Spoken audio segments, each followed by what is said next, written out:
Christie here. Still not sure when your favorite features are broadcast? Check out the What's On page at www.whav.net for complete listings. Catch the wave! On air or online, WHAV serves you. All day long, keep up to date with tenacious but objective local reporting from the only Haverhill-based news source.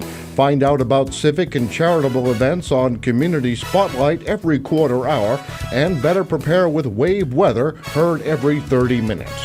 For talk, there's Tom Hartman weekdays at noon, the Open Mic Show every Monday night, and David Packman Tuesday through Friday nights. And there's more. Hear classic comedy and drama 7 nights a week at 10 p.m. and 1 a.m. Finally, a unique blend of soft gold music radiates day and night. Only local radio can bring you this combination of music, news, and features, but only WHAV does. Wave weather! I'm WHAV meteorologist Gary Best with wave weather. Fair and colder for the Merrimack Valley through the night, 9 to 14 by morning. Sunshine followed by clouds on Tuesday and 25 to 30. Snow with a couple of inches of accumulation Tuesday night, going to mixed precipitation and eventually to some light rain or drizzle by morning. Temperatures in the 20s and rising overnight. Any lingering rain or drizzle ending Wednesday. High temperatures near 40. This is Gary Best. You're next to wave weather in 30 minutes. Some gold favorites, the most music. Catch the wave. WHAV Open Mic.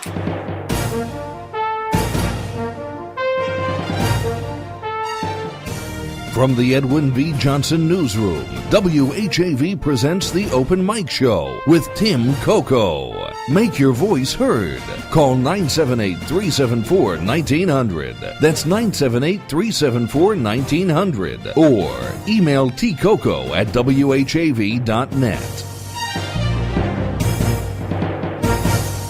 And welcome to another edition of the Open Mic Show. Welcome to all of you watching on television, Haverhill Channel 22 and WHAV.TV. You can see what radio listeners can't, but we'll tell them about it.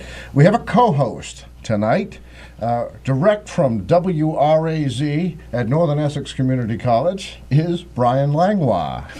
Hello. It wasn't that direct, was it? No, not too direct. Brian, as you may know, regular listeners and viewers, is a regular caller to the Open Mic Show. And if you didn't catch this a couple weeks ago, I pointed out that Brian was one of at least two very active people, Brian and Greg, who worked to reverse a decision to take WHAV out of Haverhill in the mid-1990s. Although did not succeed at that time, Brian and Greg were an inspiration to people like me, and we persisted, and hopefully soon a new FM station will be on the air at 97.9, carrying WHAV. All right. Brian, how's your memory? Can you do the list of where and how to listen to WHAV? Well, let's see. We test Brian on this. The list. You can listen to the Open Mic Show on WHAV.net at Haverhill Community Media, Channel 22. Yes. And also channels 17 and 23 in Plastow? Plastow, very good. Right? And it's Plastow, not Plastow. That's right. I know there are a lot of new people say Plastow. It's Plastow. And we also have channel number 17 in Sandown, New Hampshire. We have the what do you call that? FiOS channel 32. You can hear it statewide. Not just Methuen, statewide. Very good. And who am I leaving out? Well, there's AM 1640, except it's not working right now. Ice fell on. Yeah. You only left out Andover Channel 8. Andover Channel 8. Isn't this amazing? Speaking of television, though, Nate, there's no picture on Channel 22, so Nate will look into that. Yeah, he'll have to call the studio over there, I guess. All right. So, and you can interact with the program. What is our number, Brian? The number is 978-374-1900. Very good. Can you sing it like John Guerin could? I can't sing. Okay. John I won't Guerin. even try. He was a guest host when for a few weeks back when Jack was ill, and he was able to sing it like one of those BZ announcers. Oh, yes. 978-374. No, whatever. I can't do it. But only John could do that. So, all right. So, and then if you would like to send a message during the program and you're too shy to talk on the air, you can email me directly at tcoco, T-C-O-C-O, at whav.net. You can also use the message board on your computer at whav.tv. All right. We have a motive. Those of you listening last week might know, but we have a motive for having Brian guest host the program. Although Brian has an amazingly good spirit, better than I would have under the same circumstances. Brian is here partly. He's our mascot for his own fundraiser, and that is going to be March 21st. Okay, very It's good. Saturday afternoon from 2 to 6 at the Crescent Yacht Club, 30 Ferry Street. Oh, you even have the address, 30 Ferry. All right, so from 2 to 6 p.m., Saturday, March 21st, Crescent Yacht Club. Donations, I say, begin at $10. How's that? Okay, they begin at $10 for adults. All right. That sounds, if you just say donations 10, when someone might have given 2,000, you never know. Yeah, you never know, right? But Brian has had a pretty difficult year, and actually it seems almost incredible that one man could suffer so much during the year. But in 2014, we'll do this in reverse order. On his birthday, no less. What was it, October 14th? 14th, yep. On his birthday, no less, he was talking, and correct me on anything that I'm wrong about here. A friend said, you ought to check your safe just in case. And you said? I said, oh, yeah, all right, it's there. I'm sure it's there. But I figured that night, I think, I'm going to humor the guy, and I'll check. And lo and behold, the safe was not there. And it had all my life savings in it. Yeah, cash and bonds. Cash and bonds, coming to worth over $29,000. Incredible. All taken in one fell swoop. Haverhill police have investigated. I think you said Detective Benedetti is on the case. Yes, and it's still open. The case is still open, but that doesn't do Brian any good right now. He's somewhat dependent on that money.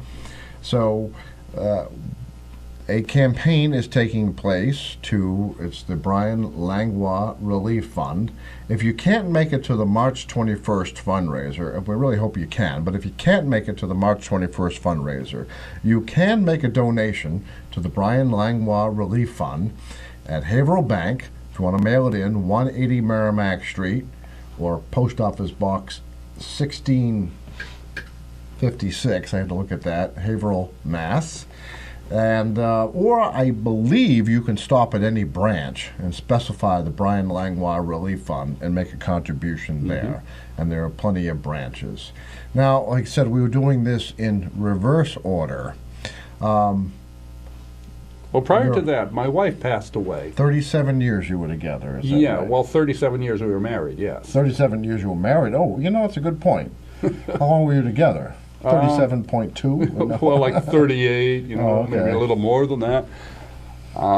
Yeah. And her name is Leslie. And she was also blind and suffered from multiple sclerosis. Indeed. I watched her progress over the years.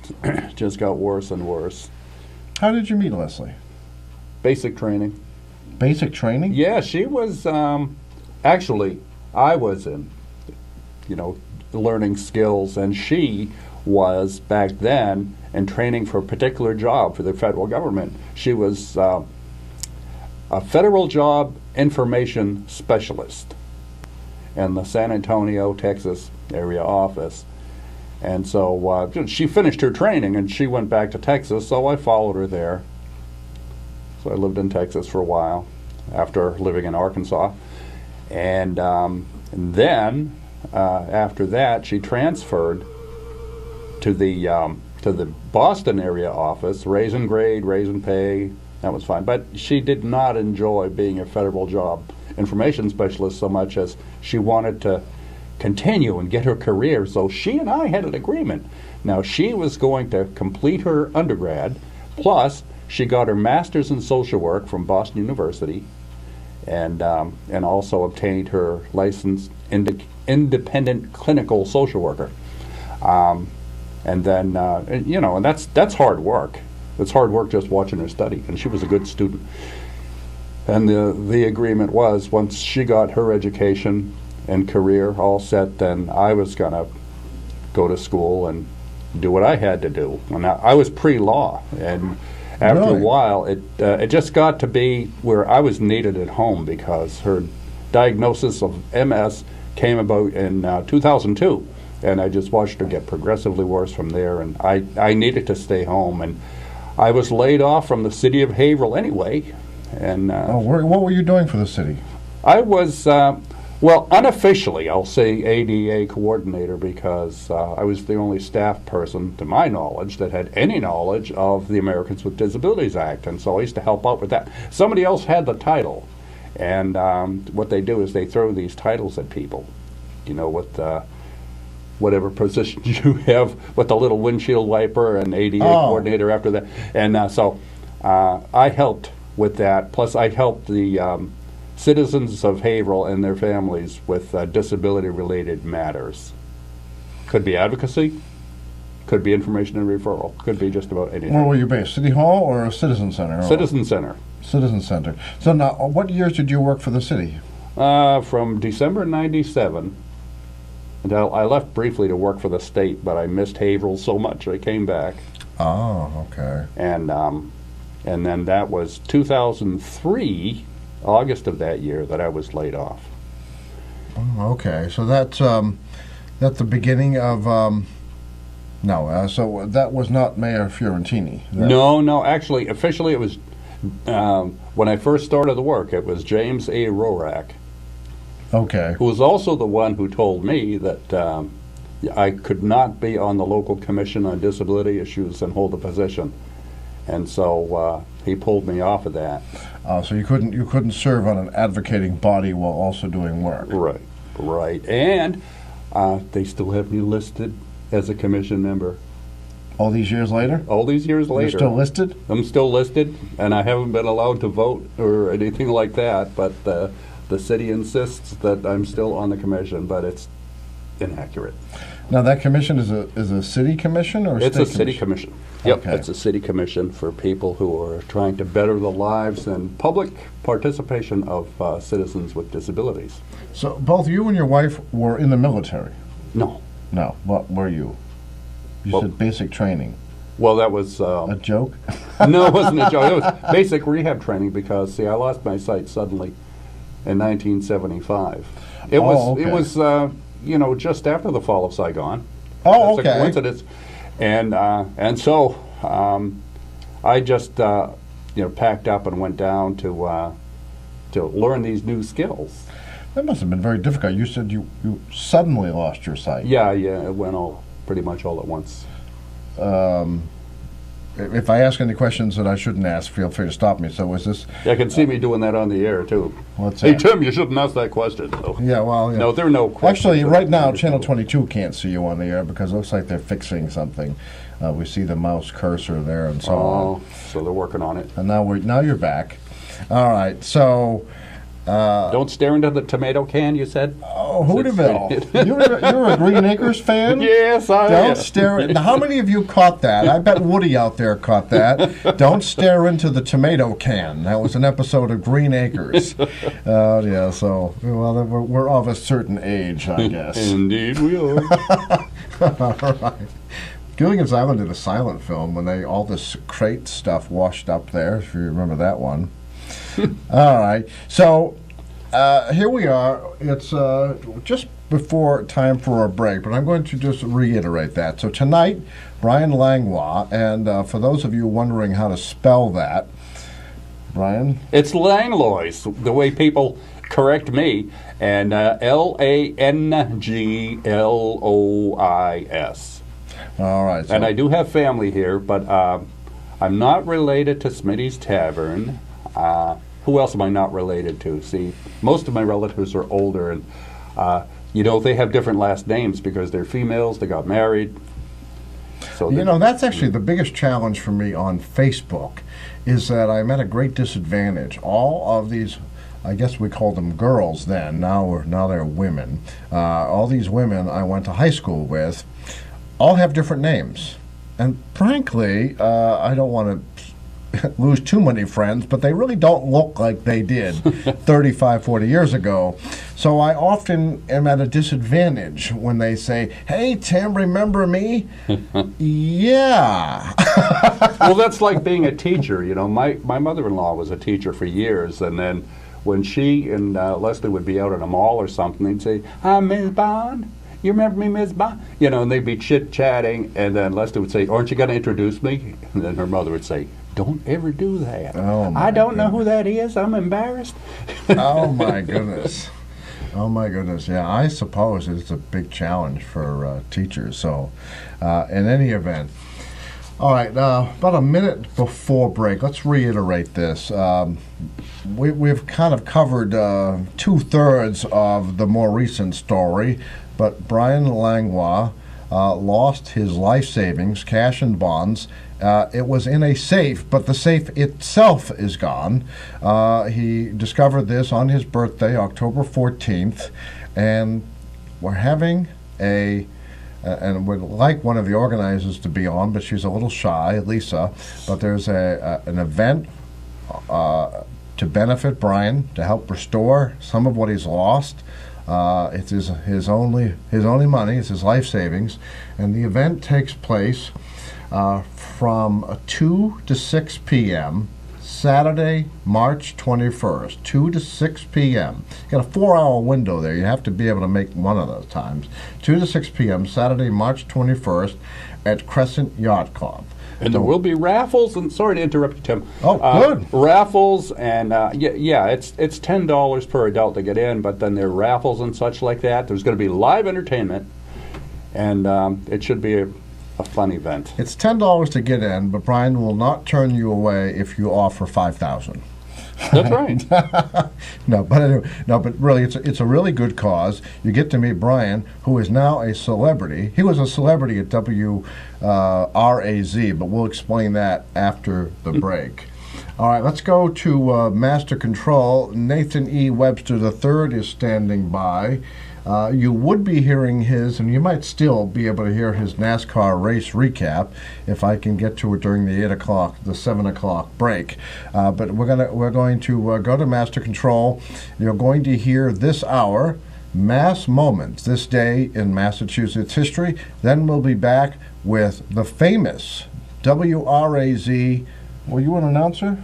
I guess you weren't that famous. Yes, yes, I was, Tim.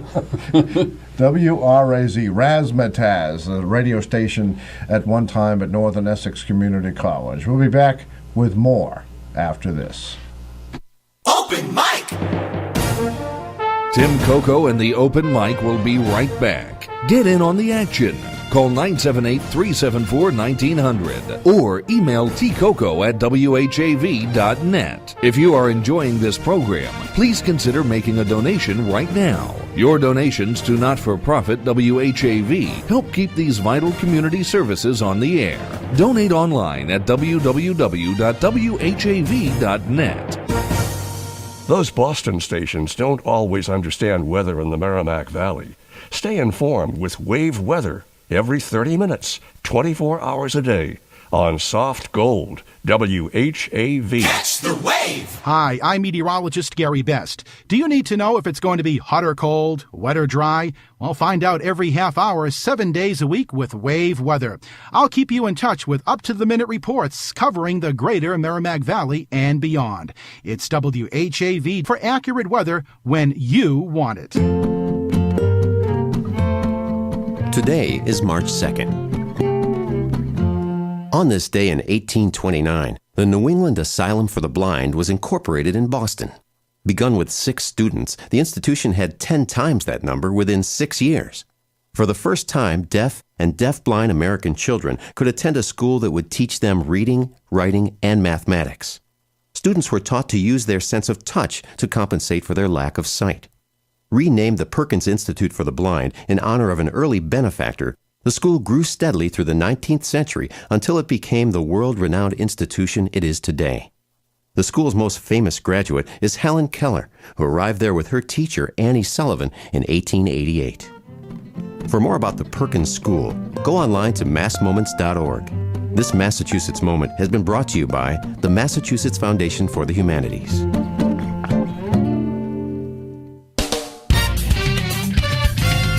Some gold favorites, the most music. WHAV Open Mic.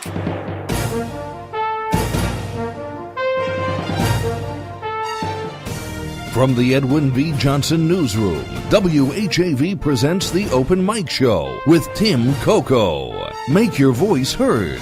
Call 978-374-1900. That's 978-374-1900. Or email tcoco@whav.net. Welcome back to the Open Mic Show, a 50-year staple of democracy in the Merrimack Valley. As Brian reminded me, this hour of the Open Mic Show is being brought to you by Haverhill Bank, just one bank. And Haverhill Bank is also the place where you can make contributions if you can't make it to the fundraiser, or either way, make contributions to the Brian Langlois Relief Fund at any Haverhill Bank branch. Just mention Brian Langlois Relief Fund. If you prefer to mail it in, you can send it to the Brian Langlois Relief Fund, Haverhill Bank, 180 Merrimack Street, or P.O. Box 1656, Haverhill, Massachusetts, 01831. That's a P.O. Box. All right. So when we last left our hero, he was newly married. And we got as far as Leslie doing some educational things for her career. At some point, you ended up at Northern Essex Community College. So was that part of your career plan? You were also pre-law, you said. Yes, but that was in later years. Oh, so there's... I was in my late 40s, and Leslie had obtained her master's in social work from Boston University. She also was a licensed independent clinical social worker, not necessarily getting employment that was commensurate with her education, but she was working. And I was laid off, but the plan was for me to concentrate on my education when she got her education, and then time drags on and like that. And so I was pre-law, but I was needed at home because Leslie's MS was getting worse and worse, and I just watched it progress over time. So I was needed at home to help her. And I hired several PCAs, that's personal care attendants. Well, they say assistants mostly now, but they definitely did attend Leslie, and they all took excellent care of Leslie as she went, yeah. And yeah, I do recall some times when you were on the program that Leslie was in the hospital, and you had a number of setbacks, and it's just really too sad. And so, to back up the story, we're doing this in reverse order, a little further back. Brian grew up, and I'm going to say in the shadow of urban renewal. right there at the end of School Street, what is now the end of School Street. Is that a better way of putting it? Well, yeah, almost the end, because School Street School was converted into condos. That's right. And so that's all different now. But right next door to that was my house, and it was a 16-room house that I think at some point in the 1800s was added on to. Although I'm not It was sure. a tall house the time I visited. But you grew up there, and then how old were you? If you were a woman, I wouldn't be able to ask that. We have your old house on the screen right now. So it's like, well, counting the basement, which was actually above ground, on one side, it was like 4 stories, 3.5. That's right. So it was a very big house, and then I could see the addition in the back. Right, and I don't know anything about that because, as far as I know, they said that the structure was erected somewhere around 1850. Okay. I was just a kid then. Oh, okay. And so I did see a map at the library one time of 1882, and it showed with the addition then. So I don't know when that was put on. You know, I'm looking at built that way. I'm looking at the house now on the screen, and some of our viewers may be as well. And for our radio listeners, I'll describe it. You know, a little bit. I think Brian said this himself on the show one night. A little bit of paint and some shrubbery. I don't think the city would have come anywhere near that house. Well, I don't know if they would or not. It's hard to say. But you know, this friend of mine went by after the buyer of the property took the siding off, the shingles. And that's a story unto itself. But he said it actually looked better without the shingles. Just needed a paint job, and the yard needed attention, of course, and all that. But it looked much better, and the house was stable, sturdy. You know, you go into an old house like more that. sturdy than a newer house. Maybe so, because I was expecting to go in. You think the railing is going to be old, wobbly, rickety. It was very, very solid. I was amazed. My house was built in 1975, and as my ice dams bring water into the house, I'm realizing that the whole place was made out of particle board, and it's literally coming apart at the seams. So, I bet that house was not made out of particle board. I bet particle board hadn't been invented No, I yet. doubt it very much. But, so you grew up there. And then when you left the house, your mother was still living there? She was. All right, your mother was still living there. And at some point, you inherited the home. But it was not suitable, considering, you fill me in if I'm wrong, not suitable because you and your wife both individually and collectively had handicaps, and that house was not really handicapped accessible. Well, yeah, by the time it got to that point, Leslie was using a wheelchair. And so, I mean, yeah, it would have been simple enough to put a ramp, let's say, on the north side entrance, but it needed more than that. And my plan was that I would like to have used the money that I had saved up to maybe put a down payment on a wheelchair-accessible home for Leslie. Because, I mean, where we are now, it's a townhouse. When we bought the townhouse up at Hunter's Run, it's a style that we liked, but see, Leslie could walk back then. I see. So I had to make all kinds of changes, like a wheelchair ramp on the front. And I just saw that ramp tonight. Stair lifts from the ground floor to the second floor, and I had one put in for the basement, which I think she's visited once. Oh, okay. And I get a downstairs bar built in. Oh, that's a good sign. And a little ramp on the back deck, too, and which she got to use one time. Oh, that's too bad. So however, Brian was making plans, actually had plans, had a buyer for that house on School Street, when rather abruptly, was it, the city decided that you had, what was it, the usual 30 days to remove or replace? Yeah, something like that. See, the thing is that my plan And my brother was doing all the work, because he was giving me a break because I was home with Leslie taking care of her. So he was kind of running interference for me. And so what we wanted to do, well, my idea was to sell the place to a private nonprofit housing organization, and maybe, without going so far as to put a condition of sale, because I didn't do that. I didn't want to slow things down, and maybe, build a wheelchair accessible unit for Leslie. Well, that opportunity never did arise. And then the property was put on this demolition list, which I couldn't understand because everybody knew. The building inspector knew. Everybody knew that we were in talks well before this thing got put on the demolition list. And my attention focused on the demolition list and what can I do to get off of that. So I had an attorney represent us and go in and take care of that. Yeah, the real shame in this, and this is one reason why I think WHAV listeners and frankly the staff here embraced Brian's story when it first came about a year ago. Yeah, I guess so. About a year ago, because Brian lived, and I say literally, maybe it was if the sun was shining right, but literally in the shadow of the major demolition downtown. Harbor Place looks like nothing compared to the demolition that took place between Main Street and Mill Street and Water Street and Summer.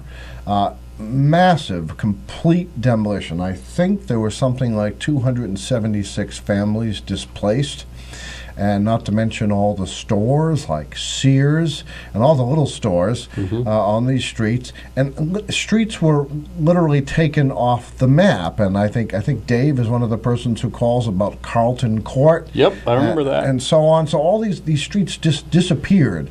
The worst part is, and I'm going to bring us right to 7 o'clock, so Nate will yell at me for going over time. It's like I planned to go over time. But this was a massive demolition project, and Brian watched his whole neighborhood come down around him. And if you saw the house at School Street, because I visited it just before it came down, matter of fact, I think the street that crosses it wasn't really there. That was just made to have some way to get out after urban renewal. Is that right? Right. And somebody told me that it has not been officially named Green Street, but that's what we call it.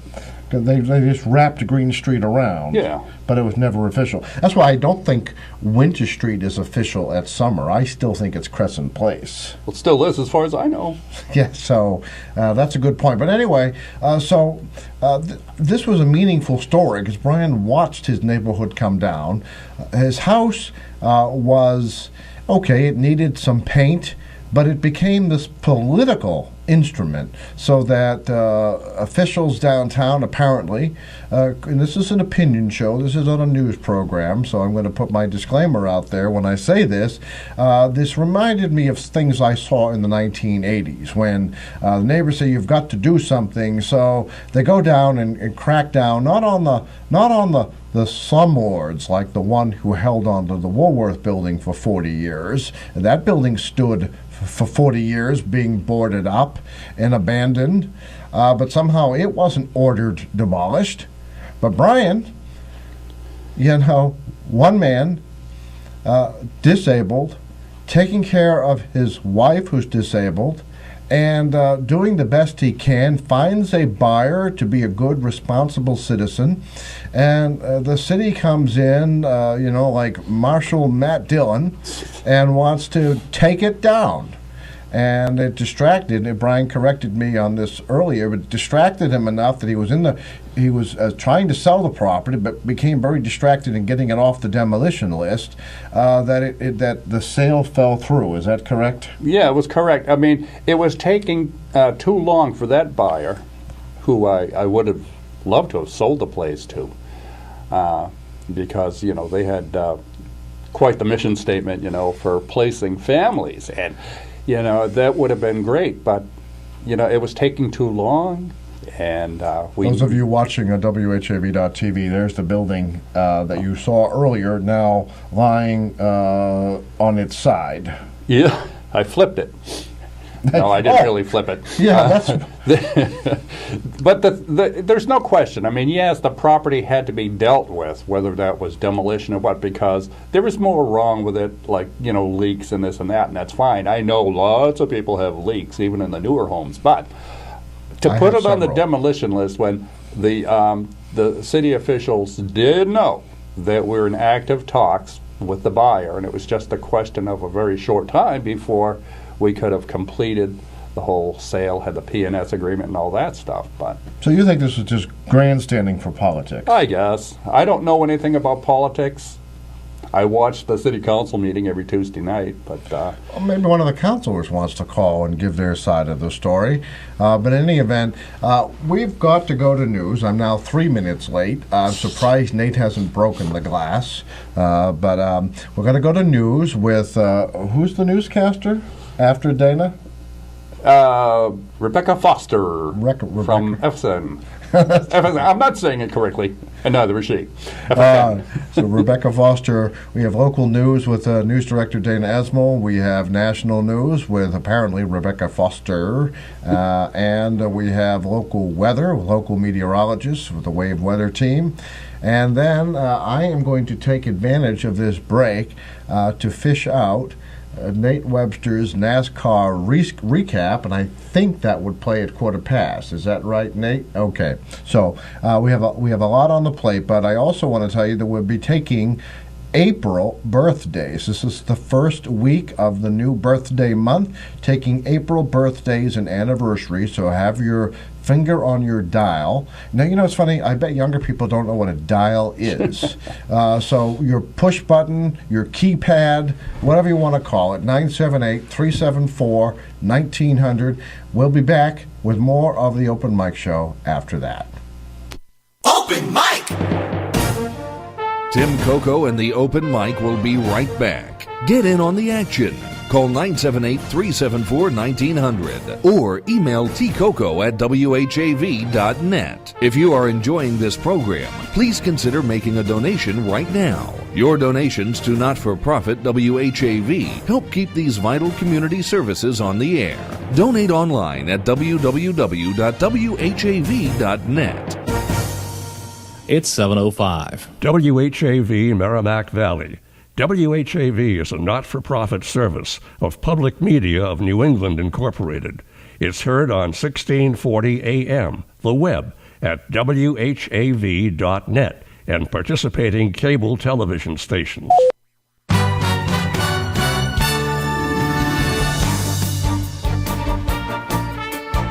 Here's what's happening in local news. The Haverhill City Council is set to revisit a proposed home rule petition to state lawmakers for removing the position of deputy police chief from civil service provisions. Under a recently executed agreement between the city and the Haverhill Police Superior Officers Union, a qualified candidate from within the department for the permanent post must have served at least 7 years in the rank of sergeant or above. All testing components for the position are determined exclusively by the city. Testing may be open to qualified candidates from outside the Haverhill force with the rank of captain or above for at least 3 years if there are fewer than 3 qualified in-house candidates. The successful candidate would serve under a minimum 3-year contract with the city. If a contract is not renewed, the position holder would have the option of returning to the prior civil service rank. Also, the agreement allows the city to appoint any superior officer as acting deputy chief until a permanent position is filled, as mentioned. If approved by the City Council, the home rule petition would be forwarded to state legislators for their approval before it could go into effect. The Haverhill City Council meets at 7 p.m. Tuesday in Council Chambers at Haverhill City Hall. In local business news, members of the Merrimack Valley's Senate delegation on Beacon Hill will gather and speak in Lawrence at a Merrimack Valley Chamber of Commerce breakfast event. The Chamber's Government Affairs Committee will host the Massachusetts Economy, a report from the Massachusetts State Senate, from 7:30 to 9:15 a.m. Friday, March 13 at Salvatore's Riverwalk Conference Center, 354 Merrimack Street, Lawrence. Senators Kathleen O'Connor Ives of Newburyport, Barbara L'Italian of Andover, Eileen M. Donahue of Lowell, and Bruce Tarr of Gloucester will be featured speakers. Cost is $25 for chamber members and $50 for non-members. For more information, contact the chamber at 978-686-0900 or at www.merrimackvalleychamber.com. 2 men are due to be arraigned in Haverhill District Court after separate arrests involving dangerous weapons. Charles Stevens, 62, of Haverhill, was charged with assault and battery with a dangerous weapon, unlicensed possession of ammunition, and improper storage of a weapon at 8 p.m. Saturday, 653 Broadway, Haverhill. Meanwhile, Anthony Scabilia, 51, of Peabody, was charged with assault with a dangerous weapon, a firearm, and threat to commit a crime upon his arrest at 3:10 p.m. Saturday at the intersection of Concord and Victory Streets. The Haverhill community remembers a lifelong Haverhill resident, sports writer, and community activist. William Bill D. Miller, 81, passed away peacefully with his family by his side Friday, February 27, at the Holy Family Hospital at Merrimack Valley. Miller was very active in the city. He was owner and operator of the Miller Real Estate Agency and played crucial roles in development. He served as the president of the Haverhill Lions Club in 1961, and he was instrumental in Haverhill's hosting the very first exhibition game, the newly formed Boston Patriots, which was played at Haverhill Stadium in 1960. His knowledge of local and national sports was limitless. He wrote and reported for various organizations such as the Haverhill Journal, WCCM, and most recently WHAV, reporting from Florida on the Red Sox spring training and new prospects for more than 40 years. Here, Miller introduces a spring training report from March 19, 2012. Greetings and salutations once again. This is Bill Miller coming to you directly from JetBlue Park, the beautiful new spring training facility for the Boston Red Sox via WHAV. For many years, Miller also served as the president of the Haverhill Cable Commission and once ran for mayor in 1971. Friends and family are invited to call Monday from 4 to 7 p.m. at the Kevin B. Como Funeral Home, 486 Main Street, Haverhill. Funeral services will be Tuesday morning at 9 a.m. in the funeral home. Burial is private. Memorial contributions may be made in his name to the Jimmy Fund, 10 Brookline Place West, 6th floor, Brookline, Massachusetts, 02445-7226. For more in-depth coverage, visit WHAV.net. Remember, WHAV is the only Haverhill-based news source, and it's always free. In the Edwin V. Johnson newsroom, this is Dana Esmail.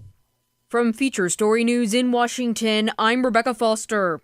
Speaking from Washington, Israeli Prime Minister Benjamin Netanyahu has said his upcoming address to the U.S. Congress is not designed to disrespect President Barack Obama. During an address at the American-Israel Public Affairs Committee, Mr. Netanyahu said the U.S.-Israel relationship is stronger than ever.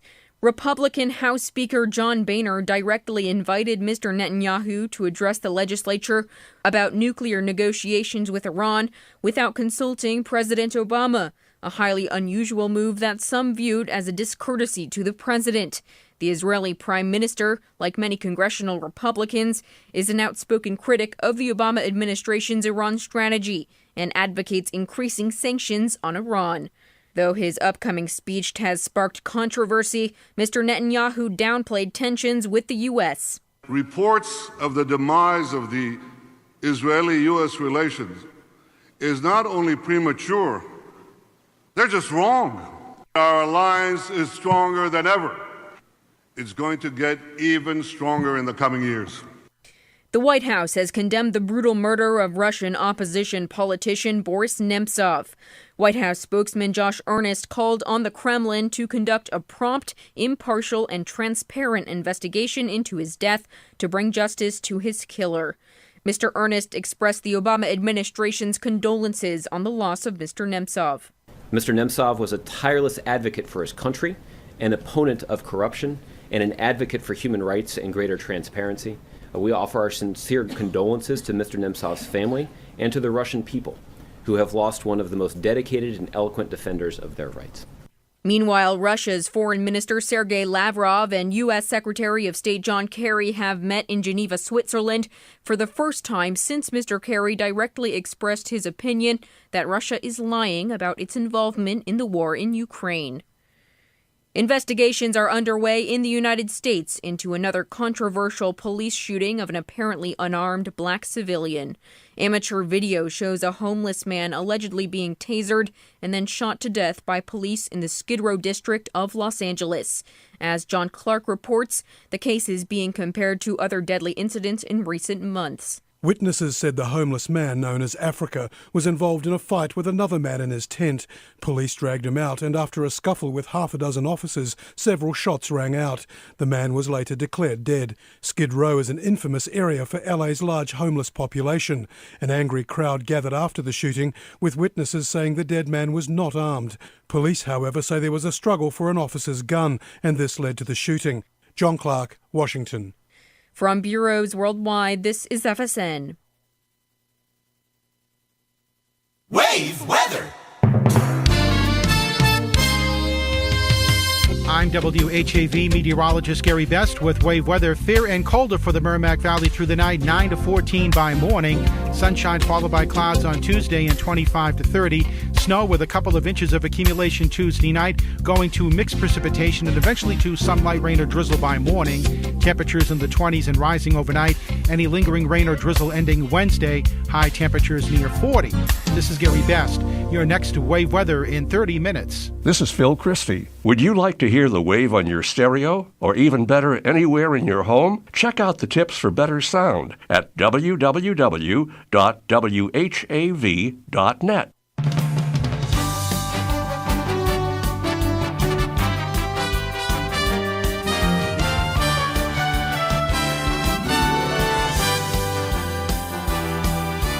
WHAV, Merrimack Valley. Open mic.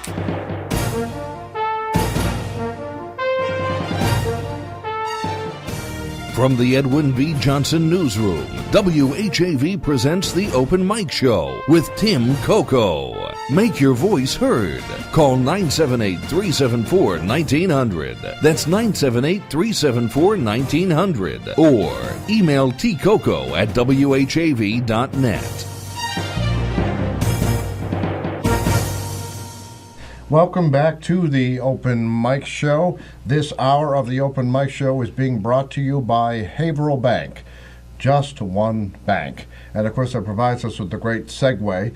You can contribute to the Brian Langlois, who's sitting next to me, to my left, the Brian Langlois Relief Fund, by visiting any Haverhill Bank branch and making a gift deposit.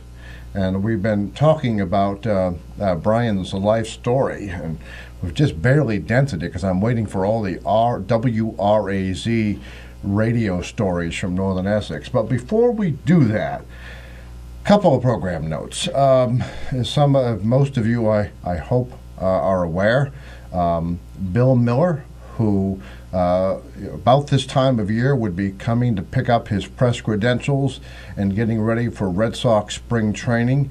He passed away, rather surprising, at least to most of us, passed away Friday night. And we have some audio cuts that we'll get to during the program of some of Bill Miller's Red Sox reports for WHAV over the years. Nate will also pull together some graphics, a photo. The reason we have this photo of Bill was for his press pass, and we also have a photo of the press pass itself. I don't know that there's any tradition that they're not numbered, but we're going to say we're retiring this in Bill's honor. Bill was a fixture in this city. He ran for mayor in the 1970s, and up until even recently, he served for many years on the Cable Television Advisory Board.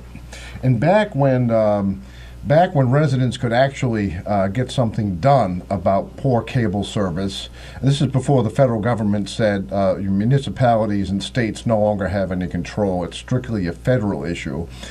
Back before that ruling, you could call Bill and say you've got static on channels 4 and 5, which you probably do. And he would make a call and it would be fixed. we haven't had an advocate for cable television since then. Bill Miller also sat on many of these boards when contracts were being negotiated with Comcast, and before that, Cablevision. And maybe before that, was that Times Warner? Before Cablevision, Stan Fran. You go all the way back to Stan Fran. Mm-hmm. Stan Fran. So but Bill would help negotiate getting, as it turns out, and it has grown over the years with inflation and other things, he is one of the people most responsible for bringing every dime that Haverhill Community Television has today. They should thank Bill Miller for, and I'm sure they do. All right. But I also want to, we have a couple things. Nate, do you have, here we go again. I do not seem to have the question and answer for the, or did we give it away? The Kimball Tavern Antiques Trivia Prize. That's a three-part one. That was the three-part one, and I don't have any of the parts. So see, Brian remembers all this very well. So we have a three-part question. In order to win a $10 gift certificate to Kimball Tavern Antiques, you have to answer the three parts of the question. We will find the question so you can do that. But also, we're taking April birthdays and anniversaries. So call in, wish someone a happy birthday, someone a happy, or a couple a happy anniversary, and the name will go into the hat for drawing on the last Monday of this month. Now, Brian is here as co-host. He's filling in some information, but he's co-host, so don't be shy about calling. As soon as you call, we're going to hand Brian a pair of headphones, and you can ask Brian some questions yourself, maybe about his memories of urban renewal, maybe his memories of northern Essex. Who knows what? Test him. And this is always a good chance to stump the expert. You have some odd historical question you want David Goudswood to answer. I've just panicked him to no end by saying this. So call in your weird historical questions like, was Hannah Dustin a blonde or a brunette? There's a question. I wonder if David could answer that. But in any event, so call in 978-374-1900. We're gonna, because this timed out so tight, we're gonna take a brief break. But we have Nate Webster's first of the season NASCAR race recap. And I think we might also be able to squeeze in some audio from Bill Miller doing a spring training report in 2012. So, Nate, anytime you're ready. Now he's telling me to wait. So that means I get to continue to talk to the chagrin of many. That's the beauty of the having a community.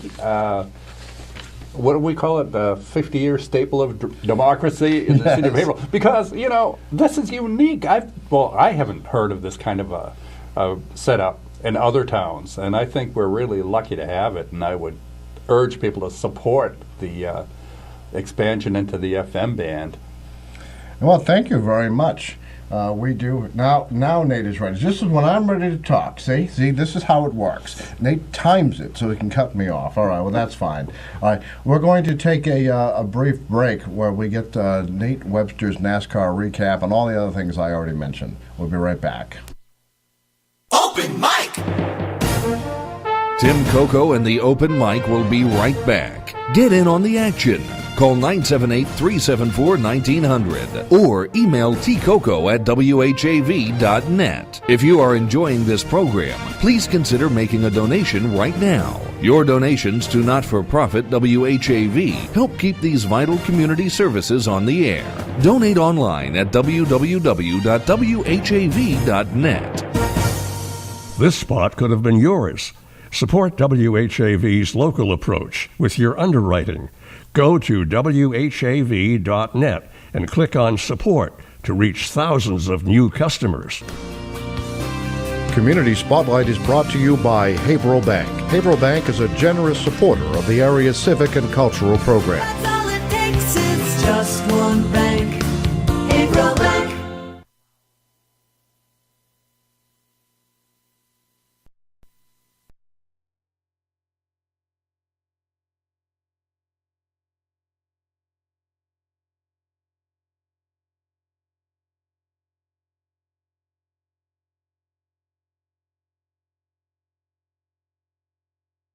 and the rear of the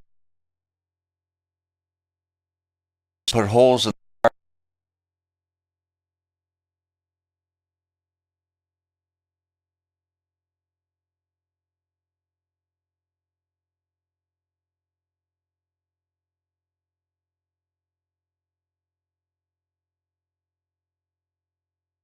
Webster W. Display.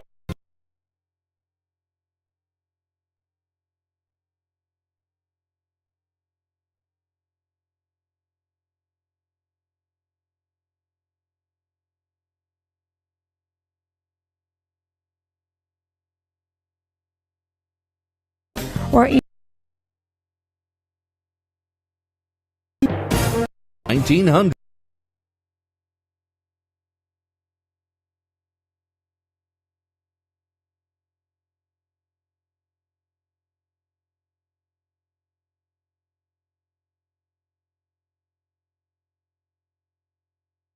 Haverhill. Before we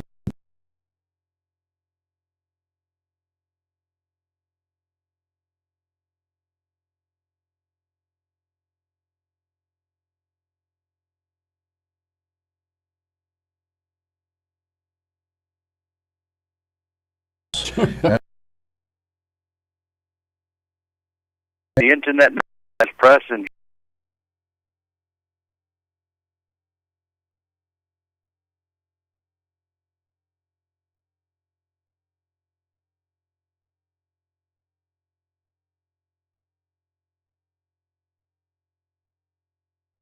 shirts and hats.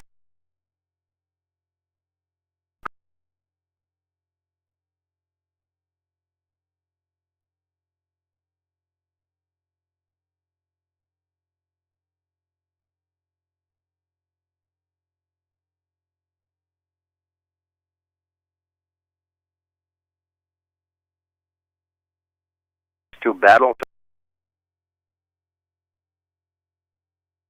or impress.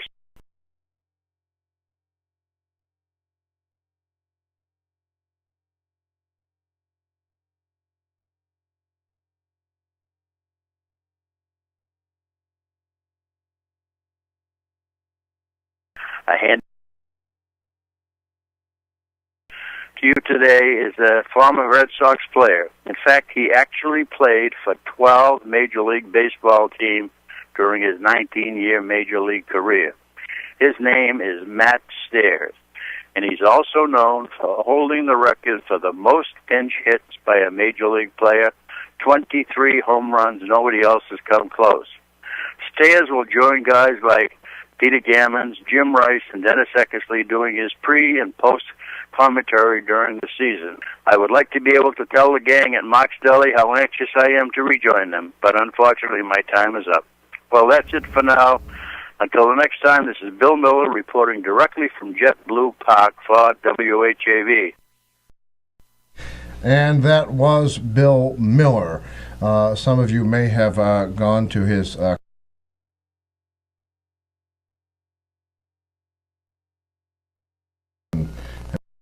long faces, and we will surely miss Bill Miller for all he's done for the city and just the great enthusiasm he brought for the Red Sox. All right, let's again invite your birthday wishes and anniversary wishes. The winner receives a free 7-inch cake from LBD's second-generation Italian bakery. Brian, your memory seems really good. Where is LBD's second-generation Italian bakery? 140 South Pleasant, South Main Street in Bradford. I think that's incredible. I mean, I look at my cheat sheets every week. He remembers that. That's right. So, and they make these cakes absolutely free to the winners of the WHAV contest. So call in, wish someone a happy birthday or a couple a happy anniversary. Brian has won the not personally, I don't think, but he has put names of recipients in there. I think Last Tatiana, is that her name? Tatiana has won a couple of times.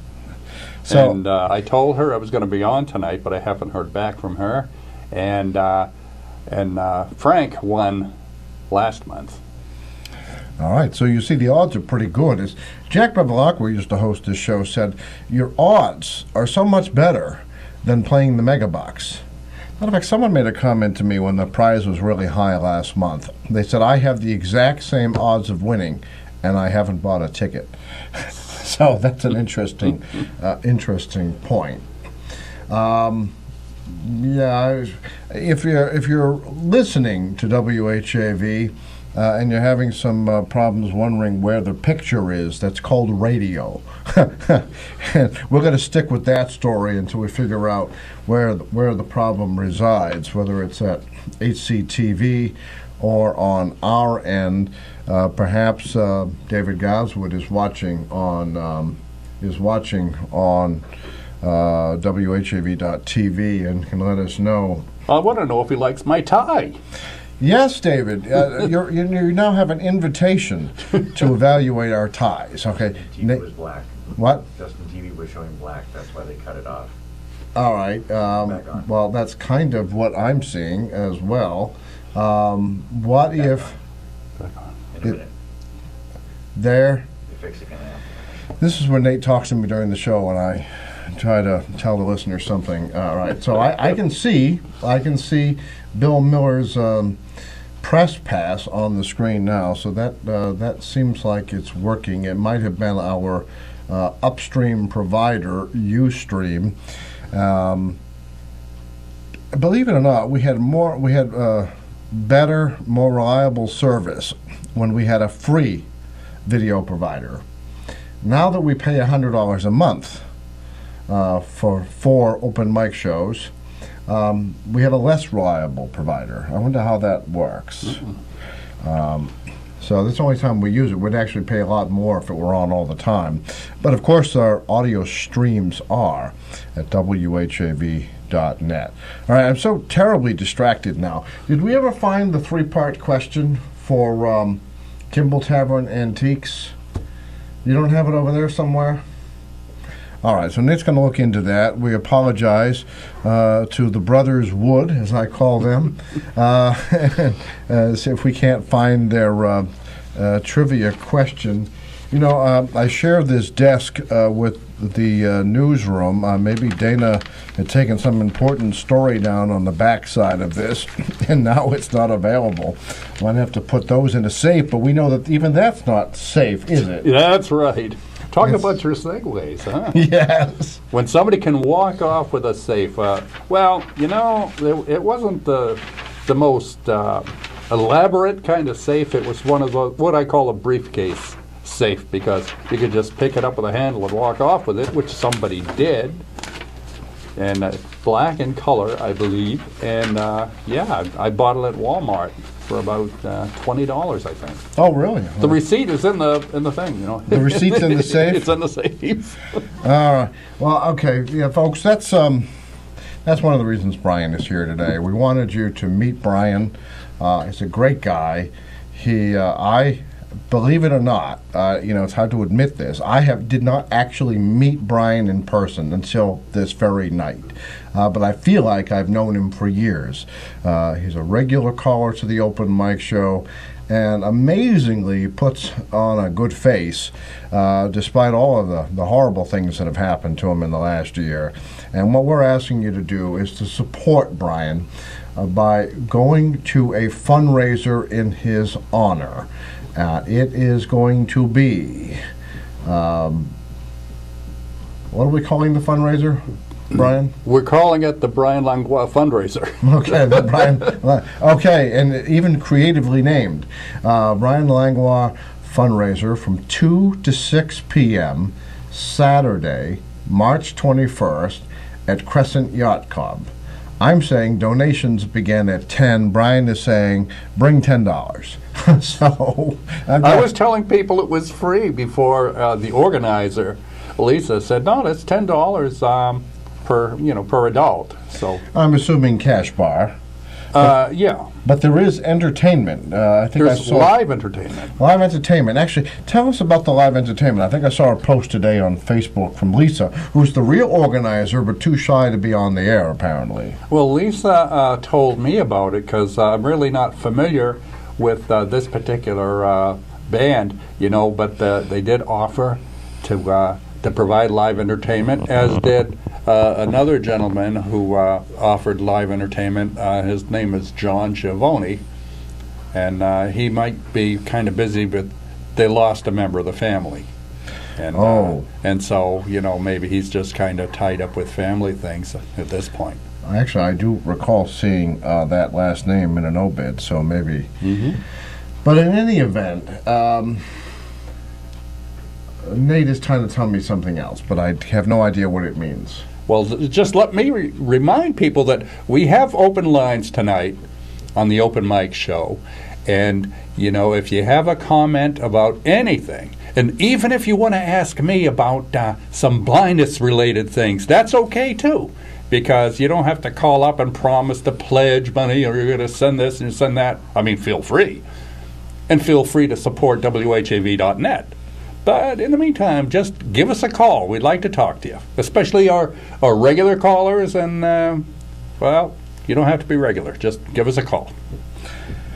You can be irregular, but that's another story. Well, I thought of that, but then I kind of cut it off right there. So I kind of figured out what Nate's message is. Nate is not saying one thing. He is saying, I need to go to weather, and I need to mention the sponsor. All right, so this past hour has been brought to you by Haverhill Bank. Just one bank. Very good. And the next hour, hey, why don't you give them a preview? Who's the sponsor of the next hour? Oh, I believe the sponsor of the next hour will be the Merrimack Valley Development Council.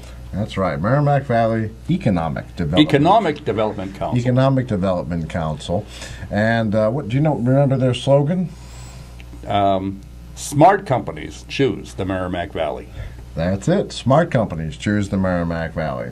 All right, we're going to go to local weather, and as I like to point out, because I'm rather proud of it, these are local meteorologists, trained meteorologists, right here in the Merrimack Valley, who update weather forecasts for WHAV as needed all day long. And I have to say, they make a good point. When the Boston TV stations give you the weather, they have to cover this very large area, something from like Scituate and Hull to the south, to Manchester, New Hampshire, to the north. And inevitably, some of that forecast is wrong. And I have to say I'm very, very pleased with the meteorologists here. They're not trying to get you to buy shovels at the local hardware store. They're just giving you the forecast, no frills. And I'm very, very proud of their reports. And so you'll hear the weather coming up, and we'll be back with more of the Open Mic Show. And Brian Langlois to some, right after that. Open Mic! Tim Coco and the Open Mic will be right back. Get in on the action. Call 978-374-1900 or email tcoco@whav.net. If you are enjoying this program, please consider making a donation right now. Your donations to not-for-profit WHAV help keep these vital community services on the air. Donate online at www.whav.net.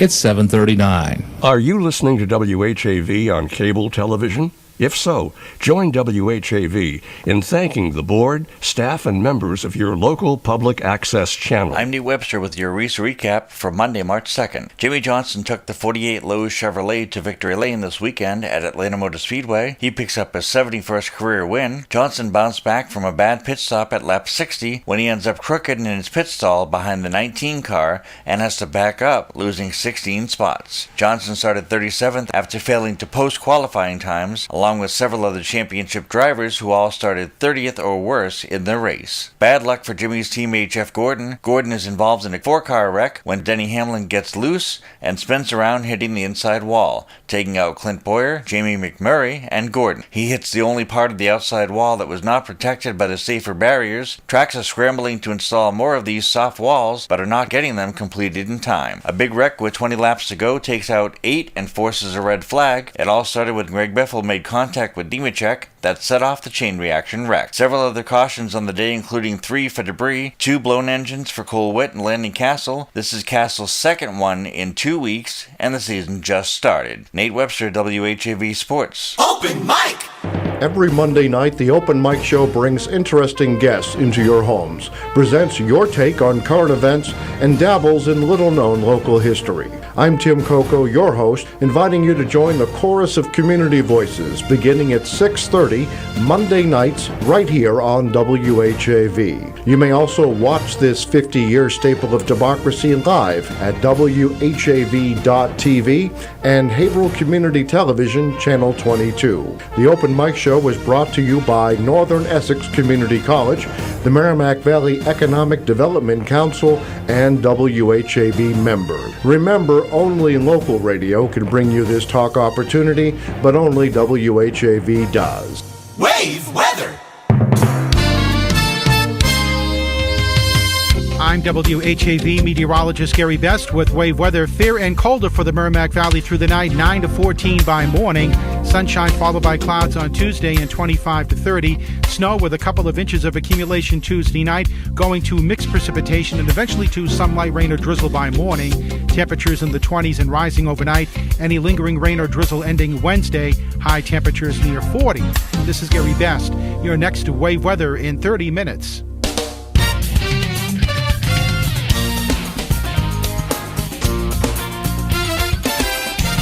The wave, WHAV, open mic.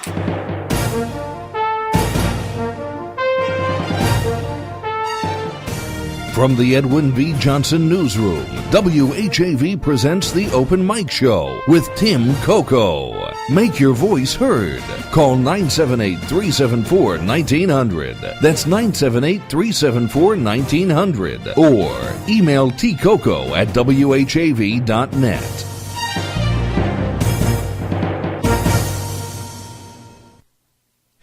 And welcome back to the Open Mic Show, a 50-year staple of democracy in the Merrimack Valley. This hour is being brought to you by, I pass it to Brian, understudy, Merrimack Valley Economic Development Council. Smart companies choose the Merrimack Valley. Very good, Brian. Very good.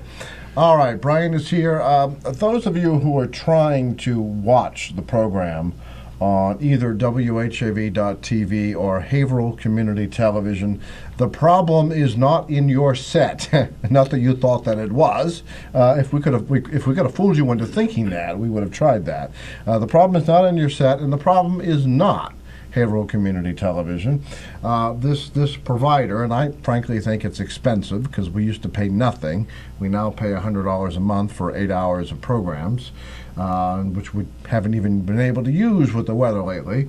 But apparently, this is one of those companies that has no local number or no number of any kind to call and report it. So we apologize that there's some video problems, but you can listen to the audio, and that we know is fine because we pay a lot more for that.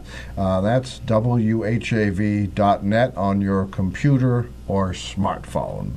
I'd like to say that you can listen to WHAV 1640 on your AM dial, but a 200 or more pound chunk of ice came and ripped the wires off the transmitter. So how's that for admitting things?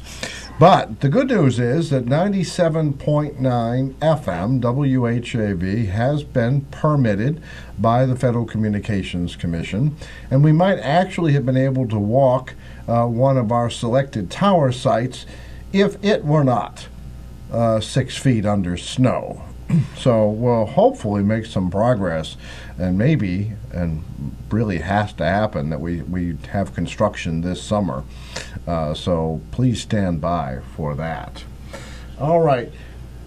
Brian, we were starting to delve into your education. Oh, that's a very shallow pool. No, really?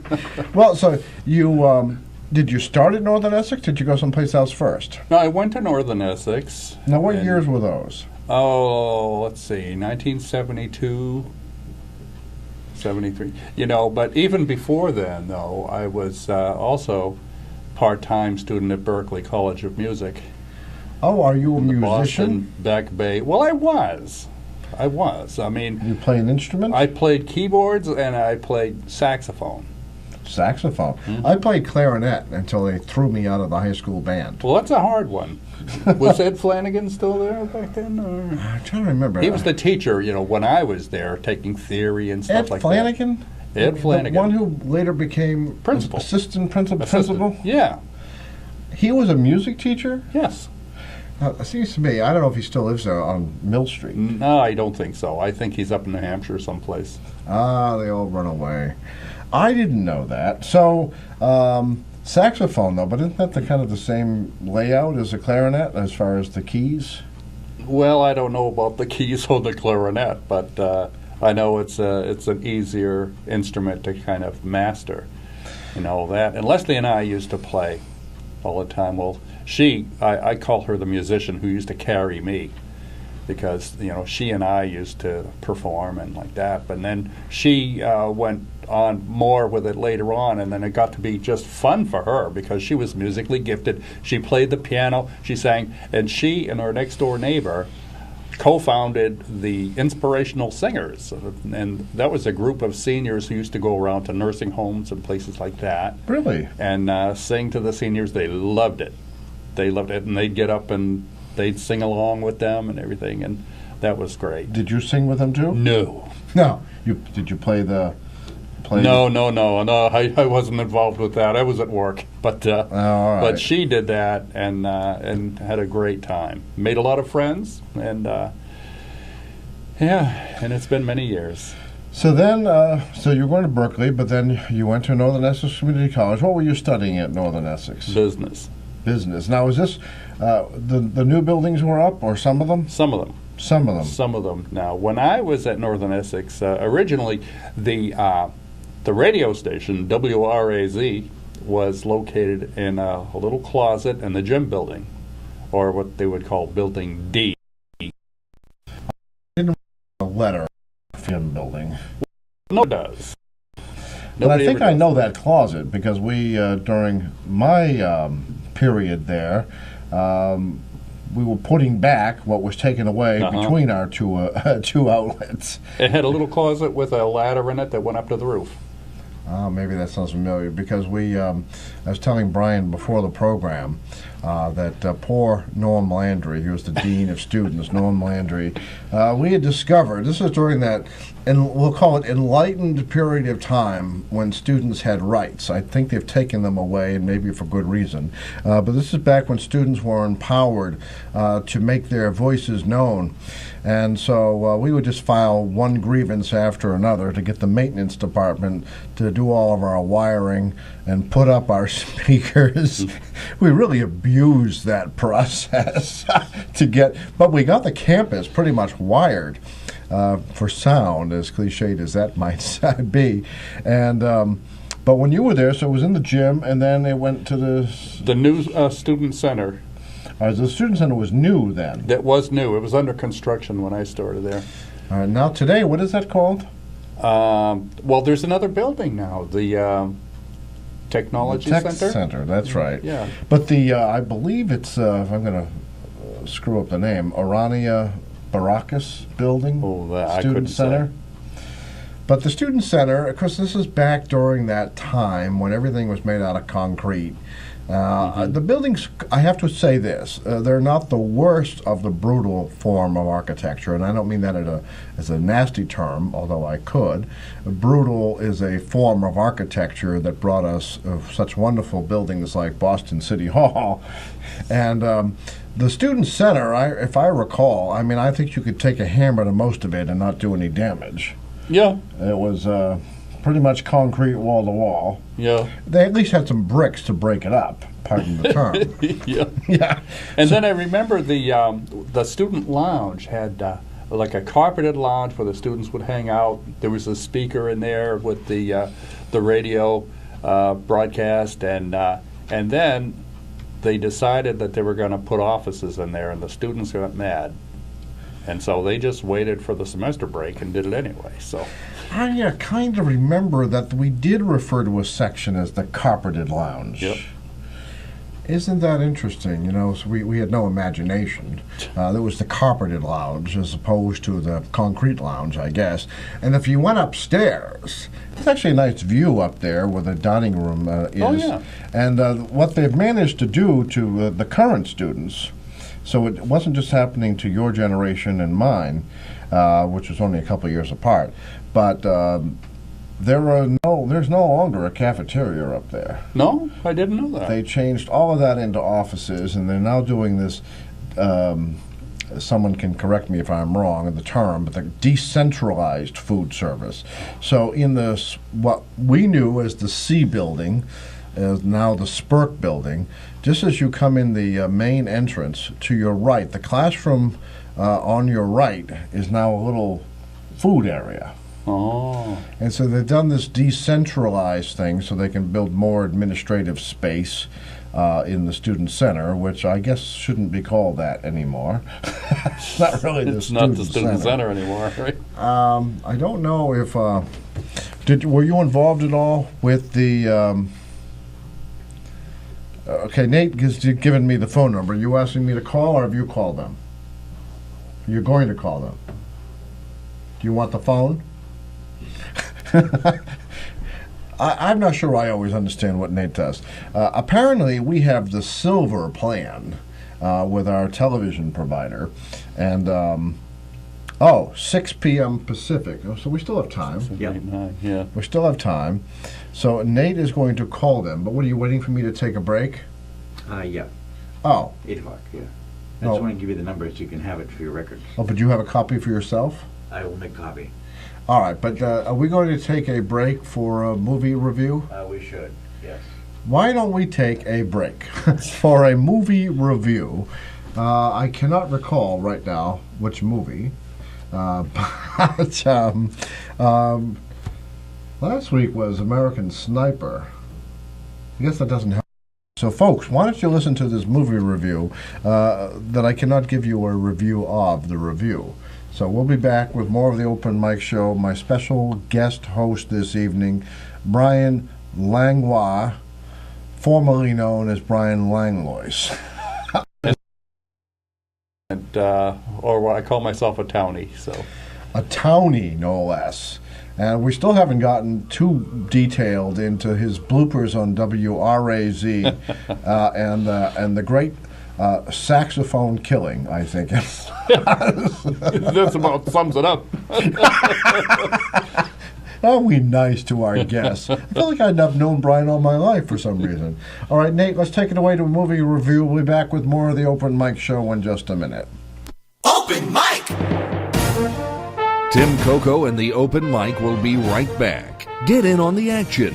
Call 978-374-1900 or email tcoco@whav.net. If you are enjoying this program, please consider making a donation right now. Your donations to not-for-profit WHAV help keep these vital community services on the air. Donate online at www.whav.net. Still not sure when your favorite features are broadcast? Check out the What's On page at www.whav.net for complete listings. Smart companies choose the Merrimack Valley. They're attracted by the region's technology and innovation, housing and education, workforce, arts, culture and recreation, and convenient location and easy access. Learn more and look at profiles of all 24 cities and towns at the Merrimack Valley Economic Development Council website at merrimackvalley.info. Catch the wave! Suspense, a weekly anthology of notable melodramas from stage and screen, fiction and radio, presented every Monday night to bring you to the edge of your chair, to keep you in suspense.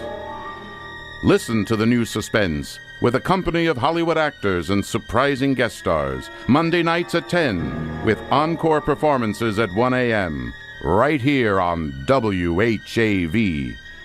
Remember, only local radio can bring you this feature opportunity, but only WHAV does. This is Take Two Movie Review. I'm Kim Lowe. This week, Gray is the New Black. Unless you've been living under a rock for the past few years, you've probably heard about the novel 50 Shades of Grey, which started off as Twilight fan fiction and became a phenomenal worldwide bestseller. The story, which tells the tale of a BDSM relationship between 20-something billionaire Christian Grey and a college student, Anastasia Steele, has been criticized by many. Some claim it glorifies abusive relationships, and others claim that it is just poorly written and, even for romantic fiction, ludicrous. Given the book's flaws, I was prepared to loathe this movie, but I didn't. Director Sam Taylor Johnson has done the almost impossible and managed to make a movie which is better than the novel. It isn't great, but given the material she had to work with, no one was going to make a classic here. At the very least, Taylor Johnson has made a movie which is pleasing to the eye, reflecting her background as a visual artist. Also pleasing to the eye is actor Jamie Dornan in the role of Christian Grey. Dornan displays a lot of charisma and is convincing despite the shortcomings of the material. For instance, one thing that is never explained is just how exactly a successful billionaire businessman manages to have so much free time.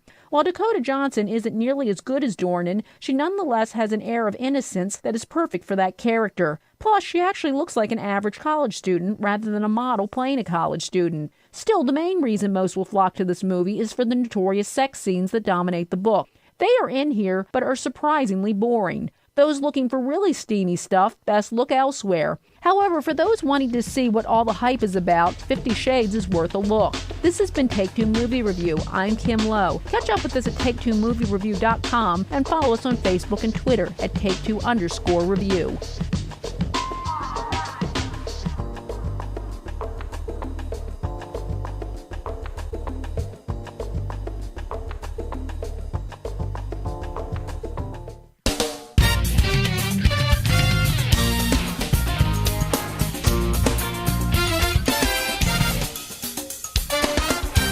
WHAV Open Mic.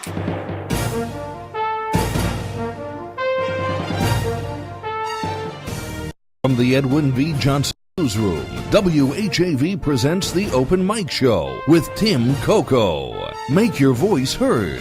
Call 978-374-1900. That's 978-374-1900. Or email tcoco@whav.net. Okay, folks, welcome back to the Open Mic Show. I'm going to hand Brian some headphones. We're going to go live to Methuen, where longtime listener and caller Jerry is standing by what I think will be breaking news coming out of Methuen. Jerry, are you there? I'm there. I'm here. The vote was taken. All right, so Jerry, tell us what was up. I can tell you some of the details. You know, there was so much rhetoric spoken tonight about not $1 of taxpayer money. You know, but anyway, two of the councilors changed their vote. Remember last week, it was 5-4. And you need a larger majority to vote on a bond issue. So actually, over the week. I'm sure that the squeeze was put on a couple of councils, and they changed their vote. It was Councilor Marsan changed from a no last week to a yes this week. And he's the chairman. And I didn't think he would, but he did. And Councilor Atkinson changed from a no last week to a yes this week. So, all right, so Jamie Atkinson and the chairman, Ron Marsan. Is that right? Yeah, that's right. The chairman. That's right. All right, so they changed their votes, so now there is overwhelming votes for a bond issue. Is that what it is? That's more or less what it is. But the mayor came up and come forth with a 7-point plan. Basically, they were 7 points, no less. Yeah. Okay. Sounds like the federal government, huh? It sounds like Handy Andy with his 5-point plan, but that's a okay. A 7-point plan, man, bigger and better. Basically, what it was that they were going to use value engineering, but I thought they were doing that anyway. They're required under the the bond issue for schools. Those bonds that the money that's lent, you're supposed to use value engineering. But anyway, that was it, value engineering. Then in addition to that, the MAIC pledged $15,000, but they've done that before. This is the athletic group, right? Yeah, the athletic group. Yeah. So they pledged $15,000. What's the total price tag? $4.6 million, but I think it'll probably, with cost overruns and all of that, it'll go to $5 million. $4.6 million. They'll kick in $15,000, and then we'll send the rest of it, the bill to Brian. Yeah. And in addition to that, the city is going to be looking around for land that isn't being used to sell. I don't know where they're going to find it, really. What else? So I had it all here. There's. Jerry, how big is your front lawn? How big is your front lawn? Yeah, it's very small. They'll take that. The other thing also was that the thing that really stuck out, and I don't know whether it's legal or illegal. You remember that in Massachusetts they raised the meals tax. Yes. Yeah, and they're going to take $75,000 of the meals tax and to help fund it also. I think it's going to be like for 2 or 3 years in a row. And then they're going to look for grants, etc. And just a lot of political rhetoric, basically the value engineering, selling of city properties. What can you tell the listeners what value engineering means? I mean, you get. Oh, and basically it's trying to get the best for the buck. In fact, you have to hire a consultant who is supposed to oversee the project. In other words, make sure that shipments of materials, etc., are there in time. In other words, kind of like an overseer, an overseer. Okay. It's part of the school building fund requirements, It's in there, basically, to make sure the money is spent properly, to make sure that, things, simple little things like shipments of materials and everything are on time, et cetera, et cetera. It's something you have to do unless because you want to get, the state funds, which in this particular situation, it was $100 million of finance that they got from the school building fund initially, and there were grants available for this particular phase of the project, but they didn't materialize because they didn't touch them. If they had grabbed the money before July 1st, the end of the fiscal year, the money would be in there. The money would have been available, but as a result of the new governor, the new governor coming in and stopping all the funding and cutting all those funds. Now, what's that called? A 9C cut? Yeah, I think it is. Yes. So the governor's saying we got a bigger shortfall. In other words, they were too late to switch. I mean, the money, they don't seem to be able to get anything done in Methuen. It seems like they're always behind, etc. They're always behind. All right, so it was disappointing. Oh, by the way, the meals tax. Now it's kind of important because in most communities, I would say 90% of the communities, they use the meal tax to give something back to the restaurant owners, really. Basically that's supposed to be used, or it is used in most communities to fund staff to do inspections of restaurants. Those are the kinds of things that it's used for. Restaurant sanitation.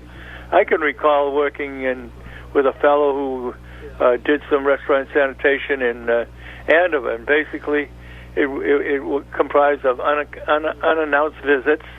You checked the tables. They had to be either stainless steel or fiberglass. Lighting had to be proper. Restrooms had to be clean. And one of the most important things was the sampling or the testing of all utensils. In other words, the table, the dish, the cup, saucers, silverware was all put on the clean table, and it was swabbed, and then the results would be, check the bacteria, which is so important in restaurant sanitation. All right, so the bottom line then, why don't you just summarize it for us? A couple of councilors changed their vote, and bottom line is that the project's going to cost $5 million, probably $5 million. They're going to go forward with the bond issue, and then the 7-point plan is supposed to incorporate value engineering, which is already a requirement under the school building fund. They're going to look around and try to sell land that's not being used. They're going to try to fundraise, and they've received a pledge for $15,000 from the athletic group. Which I hope I can live to see it. And then they're going to use the proceeds from the restaurant tax on food. But what's going to happen there, Tim, is that come budget time, that money's not going to be available for the health department's budget. All right, and the health department already had some cuts in the past. Is that right? Yeah. All right. But I mean, this particular money was in the health department. It's under inspections and restaurant sanitation, etc. Right. So now what's going to happen is there will be no. That money would generally be used for hiring an inspector, which would be nice, right? Hiring an inspector, doing those particular surveys, those sanitary surveys of the restaurants, so that the restaurateur, the owner, can say, hey, and he gets a plaque up on certified, just like that he's been inspected, etc. Sure. So makes people comfortable if they know that this program is ongoing. All right, now what is your biggest concern? Now, we spoke before the meeting earlier tonight, so I don't know if anything's changed, but you told me that you had a concern that a committee was named but does not include any taxpayers. Is that? That's right. They formed a committee of the superintendent, the mayor, 2 members of the school board, 2 members of the city council, 2 members of the athletic group, but no taxpayers. Specifically, it would have been nice to see a couple of seniors on there. I don't know. I don't know if you were able to tune in because you were at the meeting, but Brian Langlois is in the studio, and he and I were just talking before you called in. Brian, what did you say about committees? Well, stacking committees with people who agree with everything you say. Yes. Yeah. So you name an independent committee to tell you what you wanted them to say in the first place. Is that how it And works? you make sure they're loaded up, Brian. Yep. I understand that Brian, is that his name, Brian? That's Brian. Yes. Brian, I think they need a man of your caliber. I understood. What are you, a CPA or an auditor? Nothing like that. No. No, I man thought of he my was. caliber, though, it sounds like I could be shot out of a cannon. Actually, Jerry, since you were going to come on the program sometime as a soloist, you're a singer, and Brian, of course, we haven't really let him finish his sentences here, but Brian plays saxophone and keyboards. Oh, he plays keyboard, huh? Used to play keyboard. Yeah. Used to play. Used I to used play. to sing, Brian, too. Yeah. So we're going to have someone who used to sing and someone who used to play keyboards and see how this works. And here they are for their own enjoyment. Hey, I'll even carry the keyboard in for him, really. Yeah. Well, I believe I remember you said that you sang with George Kay and his orchestra. No, I sang with Tony Brown. George Kay was our competitor. Oh, competitor, eh? Yes, Georgie Karamatopoulos. Katsaris. Yeah, Caceres, yes. Yeah. Yeah. The reason I say that because I was close to the family, still am. And we used to travel all over New England.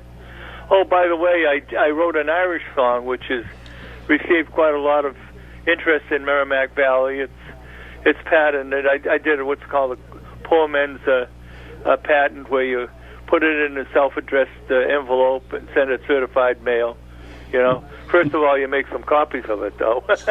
All right. And it's called The First Rose of Killarney. And me and another Italian fellow, he wrote more or less the words, and I helped him with the the music part of it. And we banged it out at his piano. His name was Eddie DePippo, and he was a graduate of the conservatory. Oh, really? Yeah, and he was working at Western Electric, but he was a graduate of the conservatory, and he used to do some arranging for our band. He played the bass fiddle. He played 5 or 6 instruments, Jerry, I'm sorry I have to interrupt. We're very late for news. Thank you very much. I just wanted But you helped us make the news. You've given us a nice report on what happened tonight in Methuen. It sounds like something And that... I'm sad. It's a sad day for the taxpayer, really. And so this sounds like I said, Brian had made a comment that when you name a committee to do what you wanted, a study committee to do what you wanted them to do in the first place. They're all going to vote for what you want, and that's what happened. All right. Well, thank you very much, Jerry, for the report. We really appreciate it. Thank you, Brian. Well, thank you for calling, and have a good evening. Yeah. Bye-bye. Bye-bye. Brian's got. That noise from the background wasn't from the phone after all that. Okay. All right. And anyway, we're going to go to news. We're going to probably skip Community Spotlight, and when we come back, especially in light of all the video problems tonight, when we come back, we're going to spend the last segment discussing the fundraiser for my co-host Brian Langlois, which takes place March 21st at Crescent Yacht Club. We're going to spend a little bit of time on that. We have a motive. We want to actually videotape a segment so that we can put it on a special place for people to review in advance of the fundraiser. That's assuming the video problems are not on our end. So we'll be back with more of the Open Mic Show after the news. Open Mic! Tim Coco and the Open Mic will be right back. Get in on the action. Call 978-374-1900 or email tcoco@whav.net. If you are enjoying this program, please consider making a donation right now. Your donations to not-for-profit WHAV help keep these vital community services on the air. Donate online at www.whav.net. It's 8:13. WHAV Merrimack Valley. WHAV is a not-for-profit service of Public Media of New England, Incorporated. It's heard on 1640 AM, the web, at whav.net, and participating cable television stations.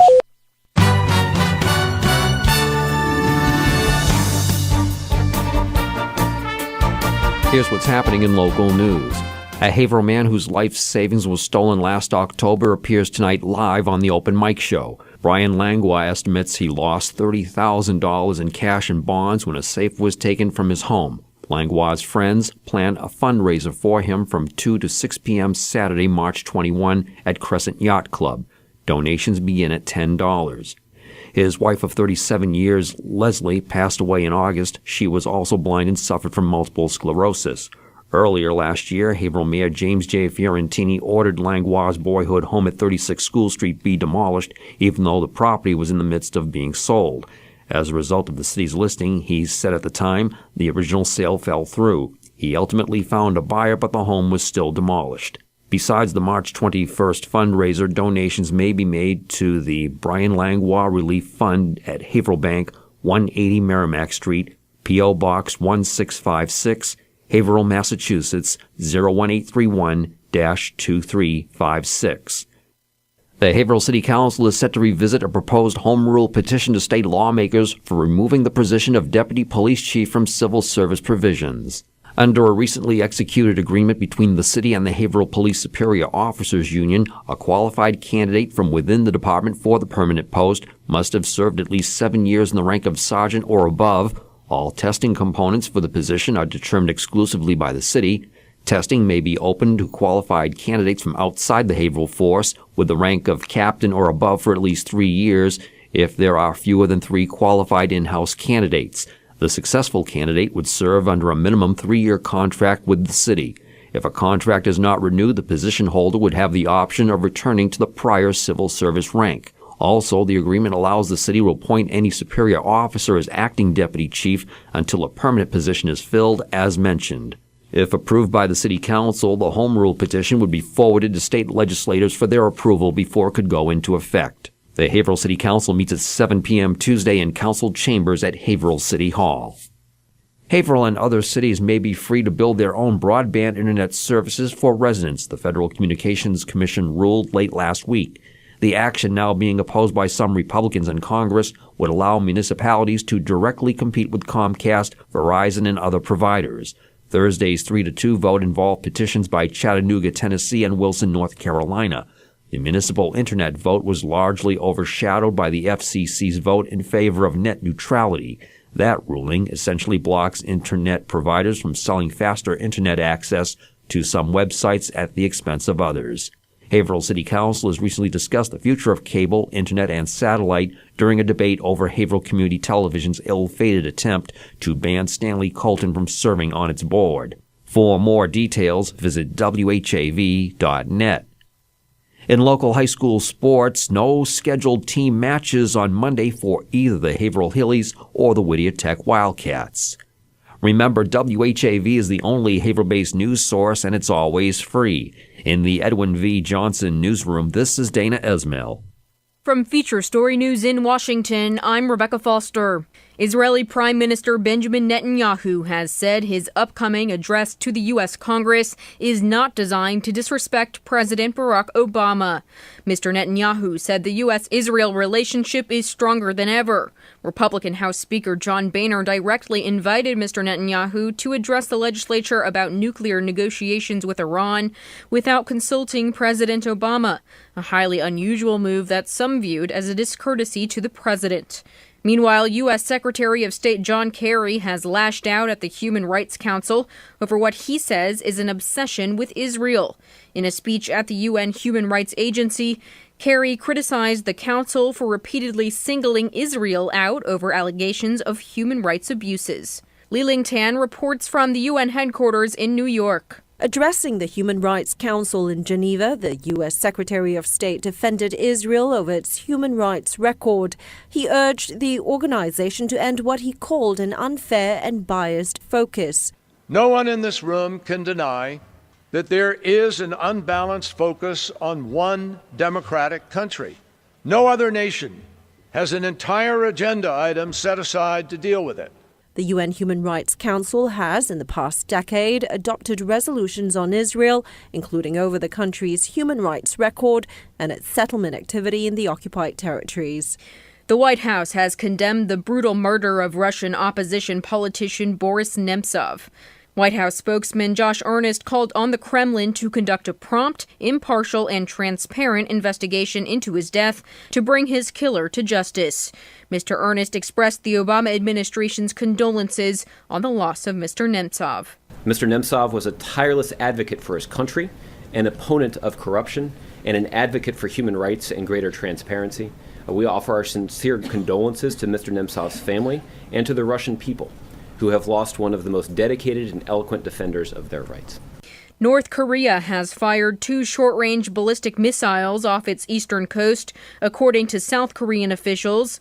The test firing appears to be in response to the start of annual joint military exercises by South Korea and the United States. The missiles traveled about 305 miles or 490 kilometers before landing in waters between the Korean peninsula and Japan. Japan has now lodged a protest over the launches.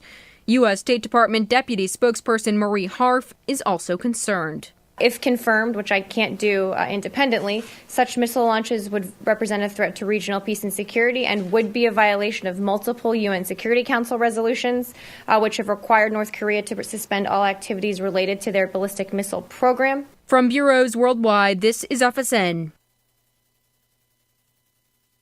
I'm Nate Webster with your race recap for Monday, March 2nd. Kevin Harvick was freaky fast this Sunday at Atlanta Motor Speedway, but he wasn't fast enough to catch 6-time champion Jimmy Johnson as he picked up his first win in 2015. Several teams had to start in the rear of the field, including Johnson starting 37th, Tony Stewart, Kevin Harvick, Dale Jr., Cole Witt, David Reagan, and Jeff Gordon. Problems early for Cole Witt and Landon Castle with blown engines, a 4-car wreck at lap 257 that took out Hamlin, Gordon, McMurray, and Boyer, and an 8-car wreck with 20 to go that narrowed the field even more. Debris from the 3-car of Austin Dillon put holes in the cars and the hopes of several drivers like Dale Jr., Landon Castle, and Sam Hornish Jr.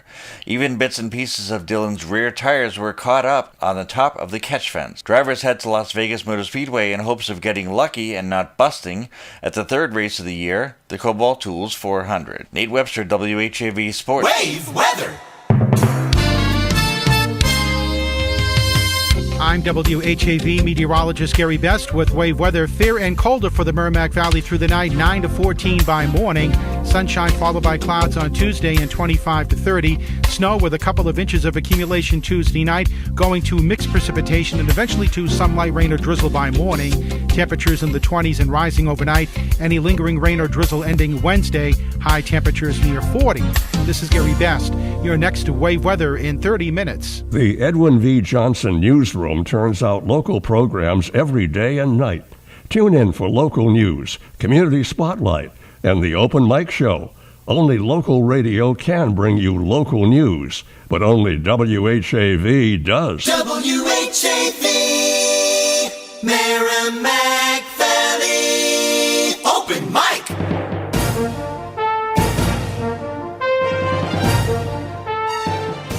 From the Edwin V. Johnson Newsroom, WHAV presents the Open Mic Show with Tim Coco. Make your voice heard. Call 978-374-1900. That's 978-374-1900. Or email tcoco@whav.net. And welcome back to the Open Mic Show. This hour of the Open Mic Show being brought to you by, I switched to understudy, the Merrimack Valley Economic Development Council. Smart companies choose the Merrimack Valley. And that's Brian Langlois. We're going to spend these last couple of minutes and hope that we actually have a good video feed for this. Brian has had, 2014 couldn't have been any worse for anyone. Starting in chronological order, Brian had a big to-do with the city of Haverhill. The city announced the demolition of his boyhood home while he was in the midst of selling it. Brian was ultimately able to sell it, but that's after another buyer stepped forward, and it was pretty horrendous. And then worse, Brian and his wife Leslie, both are blind. His wife Leslie had multiple sclerosis, and she passed away in August, was it? That's right, August. In August. And then to make it the worst possible year ever, Brian had a safe in his home, and of course that the very word safe implies safe. His entire life savings was in the safe, and it was stolen. And Brian he really puts on a good face. He has a high spirits as a person considering all this, but he's really facing dire straits. And there is a fundraiser to help Brian replace some of what he's lost, so that he can at least get by, pay the most basic of bills, basic living expenses.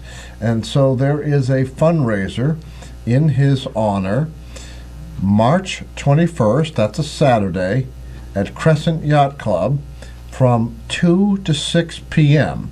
Now, Brian will tell you the rest. There are going to be some incentives there to get you to go. Brian, can you tell us what you know of the event that's being planned on your behalf? There are raffles there. You could win some things, and perhaps there'll be some donations by businesses, and live entertainment too. And I've never met the musicians that will be playing, but there will be live entertainment over there. And I'm trying to think what else I can tell you, but it should be a good time for everybody. It's $10 to attend the fundraiser, again, and we'll keep this information at the station. If you ever need to call, the main number works fine, 978-374-1900. But Saturday, March 21st, at Crescent Yacht Club, 2 to 6 p.m. You don't have to attend the entire time, but if you don't, you might miss out on some prizes, some food, some entertainment. It's really should be a good time, and that's a very good cause. The Brian Langlois, my goodness, changing your name again. The Brian Langlois, known to most of you as Langlois Fund. And if you cannot attend, perhaps you can make a contribution. You can make a contribution at any Haverhill Bank branch. Just mention the Brian Langlois Relief Fund. Langlois. Why am I doing that all of a sudden? I don't know. Brian Must be Langlois American. Relief Fund, Haverhill Bank. And if you can't make it to a branch, you can mail your contributions to Brian Langlois Relief Fund, Haverhill Bank, 180 Merrimack Street, Post Office Box 1656. I think if you just put Merrimack Street, they're going to find it just fine. Haverhill, Massachusetts, 01831. So this is an important cause, and Brian has been such a devoted part of this community. He attended local schools. He grew up in the shadow of urban renewal, and then had to some extent witness his own boyhood home face the wrecking ball in the last year. Brian, you were commenting on the open mic show, spelled with a K.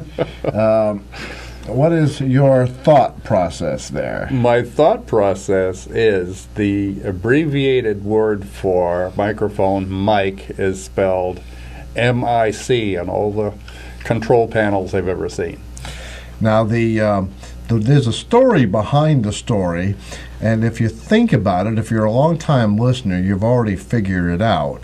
But Ed Johnson once explained it, and he said once Ed Johnson started the program in the 50s, but once Bill Pike, P-I-K-E, came on, it looked a lot better in advertising to have Bill Pike on the open mic, so that it looked balanced and even, and that is the reason. But believe it or not, there is a person and maybe I'll find this for next week's program. There's a person on the internet who has a thesis-like study about why it should be called Mike, M-I-K-E. Believe it or not. So there are people with a lot of time on their hands. Yes. All right, so Brian Langlois, it has been a pleasure to finally meet you. It's a pleasure to have you in the studio. For those of you, we'll try to work this in real quick. Brian was a volunteer at WRAZ, the on-campus only radio station at Northern Essex Community College, back when there was only one Northern Essex. Now there's two at least, counting Lawrence, but on the Haverhill campus. And he had a lot of fun, and he sounds like a radio announcer to me. And I believe we recorded him one night doing a promo, so we may use that again. But Brian, you're welcome here anytime. And if folks want to meet Brian in person, really the best opportunity to do so would be to attend his fundraiser, 2 to 6 p.m., Saturday, March 21st, at Crescent Yacht Club. Donations begin at only $10. And that's 30 Ferry Street, should you need the address, the exact address. Actually, younger people, they put everything into their GPSs. So I have to admit, I knew where Hunter's Run was when I went to your house tonight, but I had neglected to take your unit number with me. And I luckily, having my mobile phone handy, I went to superpagers.com. And there you were. So many people end up at Hunter's Run West, or what we call steeplechase. Oh, really? Was that another part of the... Next door. Yeah, that's Hunter's Run West is another development. But it's a good thing I didn't know entity. that, because I might have gone there. It's a good thing I didn't know that. All right. So, Brian, thank you for your time. We are out of time, as it turns out. We'll be back next week with more of the Open Mic Show. Do you want to do our slogan? 50 years. 50 years of a staple of democracy. Only one place, WHAV.net. Very good, Brian. Thank you, and thank you to Nathan E. Webster III, who not only produced tonight's program, but spent most of it on the phone with tech support. Doesn't that sound like the rest of you at home? All right, so we'll be back next week. Open mic!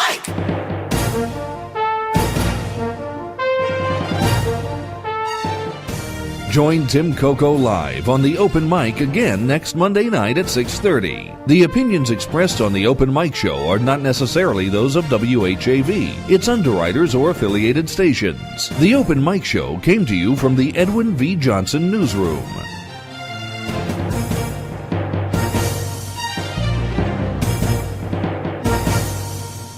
It's 8:31. This is Phil Christie. When local news breaks, the WAVE is there. Only local radio can bring you local news, but only WHAV does. Catch the wave! Melinda's Garden Moments help gardeners create and maintain a healthy, beautiful garden with ease, inside or out and all year long. This is Melinda Myers, inviting you to tune in every weekday morning, right here on WHAV. You'll learn creative ways to grow your own vegetables and herbs while beautifying your landscape. Eco-friendly lawn care, flower garden design basics, unique container gardens, attracting birds and butterflies to the landscape, and much more. Again, please join me weekday mornings for Melinda's Garden Moment for a very environmentally friendly approach to gardening. Remember, only local radio can bring you this feature opportunity, but only WHAV does. Wave weather! I'm WHAV meteorologist Gary Best with wave weather. Fair and colder for the Merrimack Valley through the night, 9 to 14 by morning.